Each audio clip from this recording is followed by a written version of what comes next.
Praise the Lord. Hallelujah.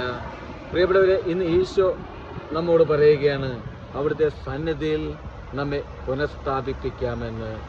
പ്രിയപ്പെട്ടവരെ, ഈശോയുടെ ഈ വാഗ്ദാനം സ്വീകരിക്കാൻ നീ റെഡിയാണോ? ജെറമ്യാ പ്രവാചകന്റെ പുസ്തകം 15-19 തിരുവചനം പറയുന്നു, കർത്താവ് അരുളി ചെയ്യുന്നു, നീ തിരിച്ചു വന്നാൽ എൻ്റെ സന്നിധിയിൽ നിന്നെ ഞാൻ പുനഃസ്ഥാപിക്കാം. വിലകെട്ടവ പറയാതെ സദ്വചനങ്ങൾ മാത്രം സംസാരിച്ചാൽ നീ എൻ്റെ നാവ് പോലെയാകും. അവർ നിന്റെ അടുക്കിലേക്ക് മടങ്ങി വരും, നീ അവരുടെ അടുക്കിലേക്ക് മടങ്ങിപ്പോവുകയില്ല.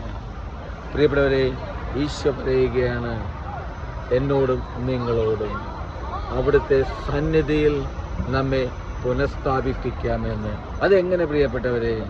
തിരിച്ചു വന്നാൽ, ഒരു മാനസാന്തര ജീവിതത്തിലേക്ക് കടന്നു വരുവാൻ എനിക്കും നിങ്ങൾക്കും സാധിക്കണം. പ്രിയപ്പെട്ടവരെ, ഏതൊരു അഴുക്കുചാലിലൂടെ കടന്നു പോയവരായാലും അതോ ഏതൊരു അഴുക്കുചാലിൽ വീണ് കിടക്കുന്നവരായാലും, പ്രിയപ്പെട്ടവരെ, പാപത്തിൻ്റെ അടിമത്തത്തിൽ നിന്നുള്ളൊരു തിരിച്ചുവരവ്, ദൈവത്തിലേക്കുള്ള ഒരു തിരിച്ചുവരവ് എനിക്കും നിങ്ങൾക്കും ഉണ്ടാകണം നമ്മുടെ ജീവിതത്തിൽ. അങ്ങനെ ഈശോ ആഗ്രഹിക്കുന്ന ഒരു ജീവിതം നയിക്കുവാൻ എനിക്കും നിങ്ങൾക്കും സാധിക്കണം. ഒരു തിരിച്ചുവരവാണ് ഈശോ നമ്മളിൽ ആഗ്രഹിക്കുന്നത്. അങ്ങനെ ഞാനും നിങ്ങളും ദൈവത്തിൻ്റെ സന്നിധിയിലേക്ക് തിരിച്ചു വരുമ്പോൾ ഈശോ പറയുന്ന ഉറപ്പാണ് പ്രിയപ്പെട്ടവരെ, അവിടുത്തെ സന്നിധിയിൽ നമ്മെ പുനഃസ്ഥാപിപ്പിക്കാമെന്ന്. പ്രിയപ്പെട്ടവരെ, ഇത് ഈശോയുടെ പ്രോമിസാണ്. ഈശോ പറയുകയാണ്, വിലകെട്ടവ പറയാതെ. എൻ്റെ പൊന്നു സഹോദരരെ, നമ്മുടെ അധരങ്ങളെ സൂക്ഷിക്കുവാൻ നമുക്ക് സാധിക്കണം. വിലകെട്ടവ പറഞ്ഞ് ദൈവത്തിൽ നിന്ന് അകന്നു പോകാതെ സദ്വചനങ്ങൾ മാത്രം സംസാരിക്കുന്നവരായി, ദൈവത്തിൻ്റെ ഹിതമാരായുന്നവരായി ജീവിക്കുവാൻ നമുക്ക് സാധിക്കണം.